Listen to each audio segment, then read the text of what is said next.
জলপ্ৰলয়ে শেষ কৰি থৈ গ'ল সপোনৰ খেতিডৰা। খেতি বুলিবলৈ এতিয়া একোৱেই নাই। চৌদিশে কেৱল পানী আৰু পানী। যোৰহাট, শিৱসাগৰ, চৰাইদেউত বানে সৰ্বস্থান্ত কৰি গ'ল কৃষিজীৱী ৰাইজক। কৃষিজীৱী ৰাইজক সকাহ দিয়াৰ উদ্দেশ্যৰে আজি শিৱসাগৰত জলসিঞ্চন কৃষি বিভাগৰ বিষয়াৰে অনুষ্ঠিত হয় বিভাগীয় মন্ত্ৰীৰ এখন পৰ্যালোচনা বৈঠক।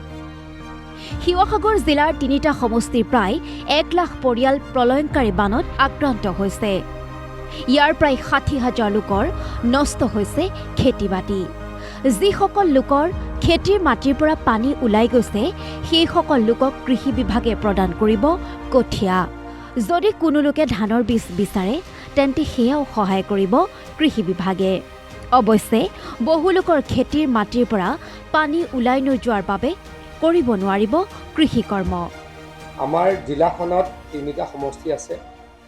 ৩টা সমষ্টিৰ প্ৰায় ১ লাখ পৰিয়াল ফ্লাড এফেক্টেড হৈছে আৰু তাৰ প্ৰায় ৬০,০০০ পৰিয়ালৰ খেতি-বাতি নষ্ট হৈছে। আমি যিসকলক আমি কঠীয়া দিব পাৰোঁ, য'ত পানী সোনকালে ওলাই গুচি গৈছে, তাতে আমি যিমানখিনি পাৰোঁ কঠীয়া দিবলৈকে যত্ন কৰিছোঁ। আৰু আমি ডাইৰেক্টলি ধান সিঁচিও দিয়ে। 2টা প্ৰক্ৰিয়াৰে আমি খেতি কৰোঁ। এটা কঠীয়া ৰুই আৰু এটা আমি ডাইৰেক্ট ধান সিঁচি দিওঁ। 2টা প্ৰক্ৰিয়াৰে আমি খেতিয়কসকলক সহায় কৰিবলৈ যৎপৰোনাস্তি চেষ্টা চলাইছোঁ। তাৰ পাছতো কিছু খেতিয়কে ধান খেতি কৰিব নোৱাৰিব, কাৰণ তেওঁলোকৰ খেতিপথাৰত এতিয়াও পানী আছে আৰু এসপ্তাহ 10 দিন পানী থাকিব, ধান খেতি কৰাৰ সময় নাইকিয়া হৈ যাব।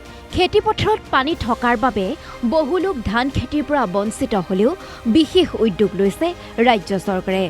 ধান খেতি কৰিব নোৱাৰাসকলক ফল মূলৰ পুলি দিবলৈ সাজু ৰাজ্য চৰকাৰ। আমি পৰ্যালোচনা কৰিছোঁ, যিসকলক আমি ধান খেতিৰ কঠীয়া দি সহায় কৰিব নোৱাৰিলোঁ বা ডাইৰেক্ট চিডিং বুলি কয়, আমি ধান দিও সহায় কৰিব নোৱাৰি দিবলৈকে আমি সাজু আছোঁ। আমাৰ লগত ডাইৰেক্ট চিডিঙৰ ধান এভেইলেবল আছে, কঠীয়া এভেইলেবল নাই। কিন্তু ডাইৰেক্ট চিডিং কৰা, যিটো ডাইৰেক্টলি কঠীয়া ছটিয়াই দিয়ে, সেইটো আমাৰ লগত এভেইলেবল আছে। কিন্তু যিহেতু পানী ওলাই তেওঁলোকৰ পথাৰৰ পৰা নাযায়, তেওঁলোকো অপাৰক, আমাৰ কঠীয়া পালেও খেতি কৰিবলৈ অপাৰক। আমি যিসকলক কঠীয়া দিম, যিসকলে ডাইৰেক্ট চিডিং কৰিব তেওঁলোকক ধান দিম। তাৰ পাছত যোনে ধান খেতি কৰিব নোৱাৰে তেওঁলোকক আমি যদি লাগে ফল মূলৰ পুলি দিবলৈকেও সাজু আছোঁ। বানৰ বাবে খেতি কৰিব নোৱাৰা সকললৈ ৰবি শস্যৰ বীজ আগবঢ়াব বিভাগীয় কৰ্তৃপক্ষই। পানী শুকোৱাৰ পাছত কৃষকসকলে আগৰ, নাৰিকল, কঁঠাল, তিল, মাটি দাইল, মচুৰ দাইলৰ খেতি কৰিব পৰাকৈ সকলো ধৰণৰ সহায় আগবঢ়াব ৰাজ্য চৰকাৰে।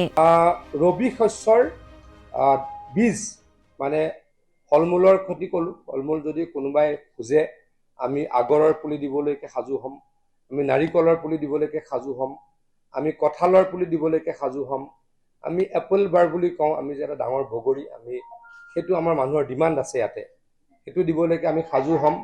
তাৰ লগে লগে আমাৰ তিল খেতি কৰিলে কম সময় লাগে, পানী কম লাগে, আনকি চহাবও কম লাগে।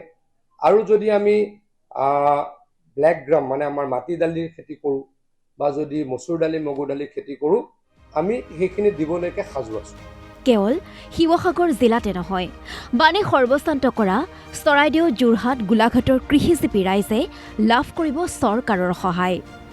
ওপৰত অকল শিৱসাগৰ জিলা নহয়, শিৱসাগৰ জিলা, চৰাইদেউ জিলা আৰু আংশিকভাৱে আমাৰ যোৰহাট জিলা আৰু অলপ এটা পৰ্চন আমাৰ গোলাঘাট জিলাতো পানী হৈছে। ভয়ংকৰ পানী, আনপ্ৰেচিডেণ্টেড, আননেচাৰেল, আৰু মথাউৰিৰ ওপৰেৰে 4-5 মিটাৰ পানী গৈছে। গতিকে এই অসহনীয় কষ্টত মানুহক সহায় নিশ্চয়কৈ কৰিবই লাগিব। গতিকে সহায় কৰিবলৈ আমি সাজু আছোঁ। আমাৰ ডিপাৰ্টমেণ্টে লিষ্ট বনাব কোনে কি কৰিব, কোনে ডাইৰেক্ট চিডিং কৰিব মানে ধান সিঁচি দিব, কোনে কঠীয়া দিব, আৰু কোনে আমাৰ মাহজাতীয় খেতি কৰিব, কোনে তিল খেতি কৰিব, কোনে ফল মূলৰ পুলি ল'ব, কোনে আগৰৰ পুলি ল'ব, আমি এখন লিষ্ট কৰিম।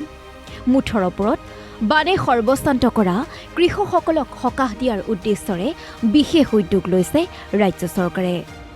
শিৱসাগৰৰ পৰা ইৰছাদ উল্লাৰ প্ৰতিবেদন, অসম লাইভ 24।